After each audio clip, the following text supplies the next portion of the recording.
Friends, good morning, જય સ્વામિનારાયણ. સ્વાગત છે તમારું નવા બ્લોગમાં. આજે આપણે બ્લોગની શરૂઆત 10 વાગ્યાની થાય છે અને હું તો બહારથી શરૂઆત કરીએ કેમ કે આપણે બહાર બેઠા બેઠા વિડીયો અપલોડ કરતા હતા. તો રસોડામાં આવ્યા તો અહીંયા ભાભીએ ભાત બાફી દીધા છે, ભાત દાળ, અને નીચે અત્યારે કોબી સુધારી રહ્યા છે.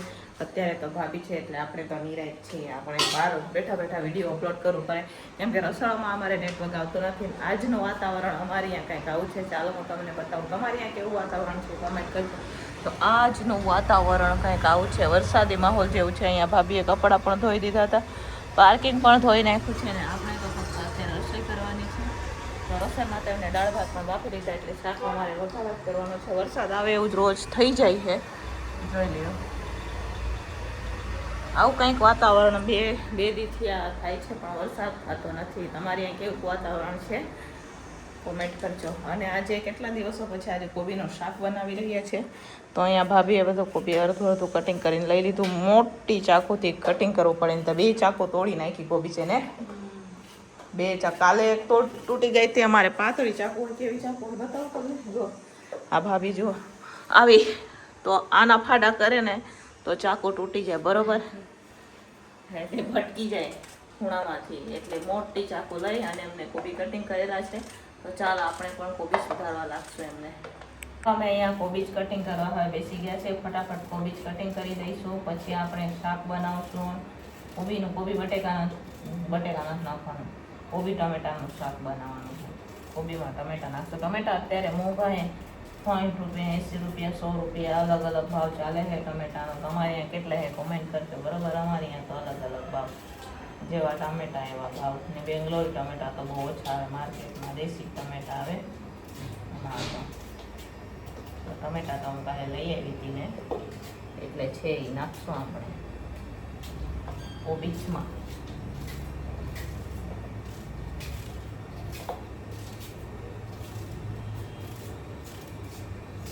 કરમાઈ જેવું ગયું ને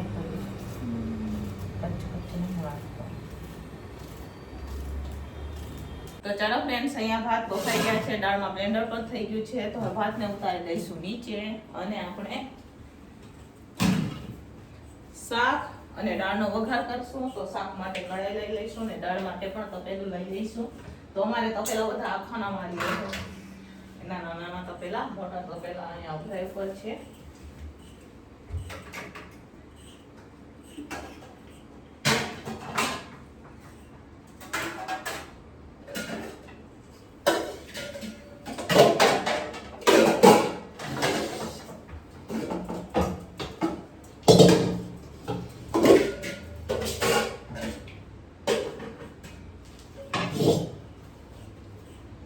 શાક માટે કઢાઈ ને દાળ માટે તપેલું ક્યાં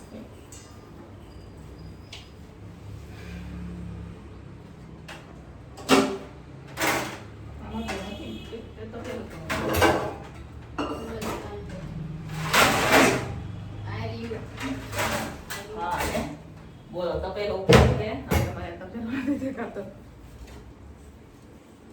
તો ચાલો ફ્રેન્ડ્સ, અહીંયા હવે કોબીનો વઘાર પણ થઈ ગયો છે. આ બાજુ દાળનો આપણે વઘાર પણ કરી દીધો છે, જોઈ શકો છો તમે. હવે દાળમાં આપણે થોડા મસાલા કરશું. એની થોડો કેટલો બધો મસાલો નાખશું, સાથે આપણે એમાં મીઠું, લીંબુ ને ખાંડ, ગોળ નાખી અને આપણે દાળને ઉકાળી લઈશું. તો ચાલો આમાં કોબીમાં પણ હવે આપણે મસાલા કરી લઈશું. દાળમાં પાવડર, હળદર, મીઠું બધું નાખશું.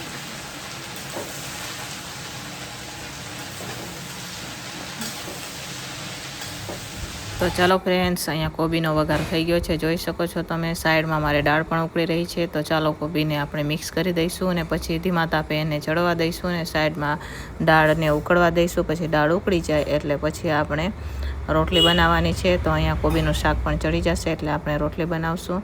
અને પાકો સંભારો પણ બનાવવાનો છે, ગાજર મરચાંનો પાકો સંભારો. હું પહેલી વાર ટિફિનમાં બનાવી રહી છું. આના પહેલાં આપણે ક્યારેય ટિફિનમાં ગાજર મરચાંનો સંભારો નથી બનાવ્યો. તો અત્યારે હું ગાજર મરચાંનો સંભારો બનાવી રહી છું. ઓલી બાજુ શાક ચડી રહ્યું છે ને દાળ ઉકળી ગઈ છે. તો અહીંયા ગાજર અને મરચાંનો સંભારો હું પહેલી વાર બનાવી રહી છું. આપણે બનાવતા તો કોબી નાખીને બનાવતા, અને આજે તો ગાજર મરચાં એટલા જ છે, કેમ કે આપણે કોબીનું શાક બનાવેલું છે એટલા હાટું તેને ગાજર મરચાંનો સંભારો બનાવી રહ્યા છે, જોઈ શકો છો તમે. તો ચાલો ફટાફટ આપણે હવે થોડીક વાર એને હલાવશું ને થોડીક વાર ચડવા દઈશું, પછી નીચે ઉતારી દઈશું. પછી આપણે બનાવવાની છે રોટલી. તો ભાભી નીચે લોટ બાંધી રહ્યા છે. લોટ બંધાઈ જાય એટલે આપણે રોટલી ચાલુ કરી દઈશું. તો અહીંયા અત્યારે અમે રોટલી બનાવવા ઊભા રહી ગયા છે, જોઈ શકો છો તમે. બપોરના રોટલી અમારે વધારે હોય તો અહીંયા અત્યારે રોટલી બનાવી રહ્યા છે. તો ભાભી શેકી રહ્યા છે અને હું રોટલી બનાવી રહી છું. તો ચાલો ફટાફટ હવે આપણે રોટલી બનાવી દઈશું અને પછી આપણે ટિફિનો ભરીને આપી દઈશું. તો અત્યારે હું રોટલી બનાવી રહી છું. તો ચાલો ફ્રેન્ડ્સ, બપોરનું ટિફિન બનીને તૈયાર થઈ ગયું છે. રોટલી પણ બની ગઈ અમારે, જોઈ શકો છો તમે. હવે તો જાજી રોટલી બનાવવાની હોય છે, તો અહીંયા રોટલી બની ગઈ છે. અને આવો પાકો સંભારો મેં પહેલી વાર બનાવેલો છે. આ ગાજર મરચાંનો સંભારો તો અમારા ટિફિનમાં મેં પહેલી વાર બનાવ્યો છે, ગાજર મરચાંનો સંભારો.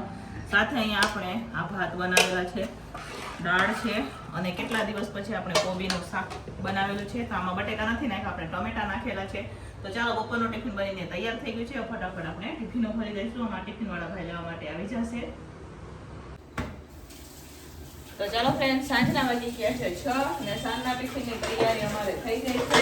સાંજના ટિફિનમાં અમે બનાવી રહ્યા છીએ આખી રીંગણી અને બટેકાનું શાક બનાવી રહ્યા છીએ. એમાં પણ નાની બટેકી આવીને એ લીધી છે, અમે સુધારીને એનું શાક બનાવી રહ્યા છીએ. અત્યારે રોજ ઉઠીને એક પ્રશ્ન અમારે હોય કે શાકમાં શું બનાવવું. તો અહીંયા રીંગણીને કટિંગ કરી અને બટેકાને લઈ લીધા છે. અહીંયા કુકર આપણે રાખી દીધું છે. હવે અત્યારે આપણે પહેલાં તો બાફી લઈશું અને પછી સરસ મજાનું શાક બનાવશું, સાથે લીલી ખીચડી બનાવશું, અને જો ટાઈમ હશે તો થોડીક એટલે આપણે કઢી પણ બનાવશું. તો ચાલો ફટાફટ આમાં તેલ નાખશું અને રીંગણીને બાફવા રાખી દઈશું આપણે.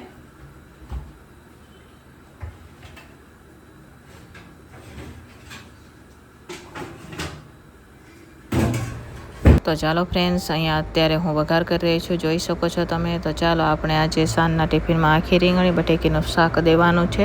તો અત્યારે હું વઘાર કરી રહી છું, જોઈ શકો છો તમે. તો ચાલો ફટાફટ વઘાર કરી લઈશું. તો અહીંયા ગ્રેવીનો વઘાર થઈ ગયો છે સરસ મજાનો, માંડવીના દાણા, અને હું આંખમાં ડાચી ગઈ છું કેમ કે છાંટા ઉડ્યા હતા તો બહુ બળે છે, પણ ચાલશે. શાકનો વઘાર થઈ ગયો છે. રોટલી બનાવી રહ્યા છે. અત્યારે અમે લાઇટ ગઈ હતી એટલે થોડુંક મોડું થઈ ગયું. તો આજે તો ભાભી રોટલી બનાવે અને હું શેકી રહી છું. તો સાંજના ટિફિનમાં ભાભી રોટલી બનાવી રહ્યા છે, જોઈ શકો છો તમે. ભાભીને પણ રોટલી બનાવતા આવડે છે. તો અહીંયા ફરીથી લાઇટ વહી ગઈ છે, તો ભાભી અંધારામાં જ રોટલી બનાવે છે અને હું કઢીનો વઘાર કરું છું. તો આજે તો ત્રણ વાર તો લાઇટ જ વહી ગઈ છે. તો સાંજના ટિફિનમાં ભાભી રોટલી બનાવી રહ્યા છે, જોઈ શકો છો તમે. અમે મોબાઈલને ટોચ કરી અને રોટલી બનાવી રહ્યા છીએ, અને અહીંયા કઢી પણ ઉકળી રહી છે. તો ચાલો ફટાફટ લાઇટ આવી જશે તો આપણે ટિફિનો ભરી દઈશું, એટલી વારમાં રોટલી અને કઢી બનાવી દઈશું. તો ચાલો ફાઇનલી લાઇટ આવી ગઈ છે. તો હવે ફટાફટ આપણે ટિફિનો ભરી દઈશું. પાછી લાઇટ ક્યારે વહી જાય ખબર નથી. તો અહીંયા મસ્ત મજાની આપણે મગદાળવાળી ખીચડી બનાવેલી છે, આખા રીંગણી બટેકીનું શાક બનાવેલું છે, સાથે છે કઢી. તો સાંજનું ટિફિન બનીને તૈયાર થઈ ગયું છે. રોટલી પણ છે, જોઈ શકો છો તમે. અહીંયા ટિફિનો પણ રખાઈ ગઈ છે અને ટિફિનોવાળા ભાઈઓ પણ લેવા માટે આવી ગયા છે. તો ચાલો ફટાફટ હવે આપણે ટિફિનો ભરી દઈશું. હેલો ફ્રેન્ડ્સ, તો સાંજની ટિફિન તો અમારે ભરાઈને વહી ગઈ છે, પણ અમારી અહીંયા ત્રણ વાર લાઇટ વહી ગઈ છે અને આપણે બેસી ગયા છે. રસોઈ બસોઈ બધું ચાલુ જ છે. અમારે જમવાનું બાકી છે. કેટલા વાગ્યા કહું, લાઇટ આવી નથી, જમવાનું બાકી છે. કામ પણ બધું એમને પડ્યું છે. જો 9:30 જેવું થઈ ગયું છે. 9:30માં 3 વાર લાઇટ ગઈ. રસોઈ પણ અમે ટોચથી કરી હતી, તો ભરવા ટાણે તો સારું આવ્યું. તો જુઓ બધું એમને પડ્યું હોય, જોઈ શકો છો તમે. અહીંયા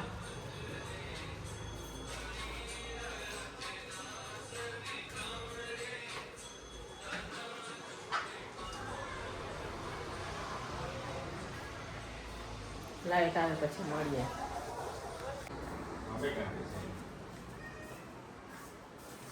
હારા જ છે, ઘરની કેરી હે એવી જ લાગે, અંદર હે ને સફેદ સફેદ.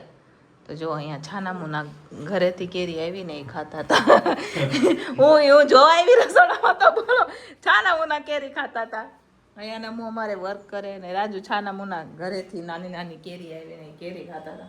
આને હું કામ બંધ કરી દીધું. અહીંયા સુરતી પાપડીનું શાક બનાવેલું અંધારામાં, કેમ કે આપણે બટેકા નથી ખાતા એટલે સુરતી પાપડીનું શાક અહીંયા રાજુએ બનાવેલું છે, જોઈ શકો છો તમે. તો ચાલો એના સાથે રોટલો ખાવો હે ને? નથી ખાવો?